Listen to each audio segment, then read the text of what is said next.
Hey, today I'd like to introduce you to Loom.com. I learned about this from Mr. Burton. It is an excellent screencasting and also video tool that is online and completely free, and you can sign up with your Google account. And unlike WeVideo, it doesn't actually have limits on how much you can use, so you can record as much as you like.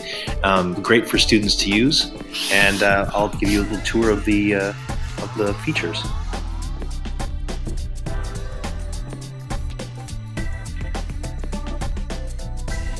Inside of the Loom platform, there actually is a trimmer. It works much easier and much better than the one in YouTube.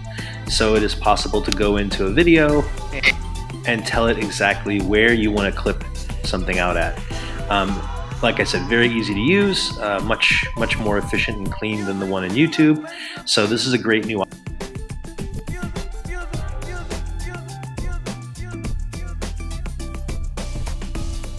Video is done and you're ready to use it and share it with other people, you can download it from right here, or you can share it from Twitter, Facebook, or Gmail, and you can also get an embed code to put on a website.